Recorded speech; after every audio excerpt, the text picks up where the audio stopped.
खुलुमबाय, आं उदांस्रि मुसाहारि। बड'लेण्ड बुब्लिनि जानानै बयखौबो बरायना लाबाय। दिनै 3 मे 2024।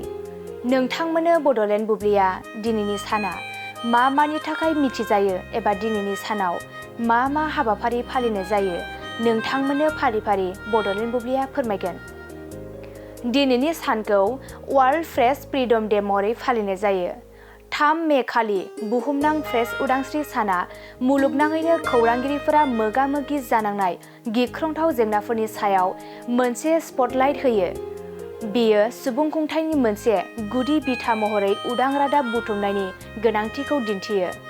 खौरांगिरिफोरा गोबां समावनो सैथोखौ फोरमायनो थाखाय सिगिनाय, दबथायनाय आरो देहायारि खहाखौ नेभिगेट खालामो। बेनि अनगायैबो दिनैनि सानखौ कन्स्टिटिउशन मेमोरियल डे, नेशनेल पेरानर्मेल डे आरो नेशनेल पाब्लिक रेडिअ डे महरैबो फालिनाय जायो। नोंथांमोननो बड'लेण्ड बुब्लिया दिनैनि सानाव मा हाबाफारिजों मिथिजायो आरो मा हाबाफारिखौ फालिनाय जायो फोरमायबाय। गोजोन्थों। गोजोनथाव खौरां, 100 राङावनो सोलायहोनो हागौ नोंथांनि लाइफस्टाइल। रंजालि बैसागु फोरबोजों लोब्बा लाखिनानै नोंथांमोननि थाखाय लाखि गिफ्ट कुपन एबा खाफाल आनजाद नायनाय लानानै फैदों।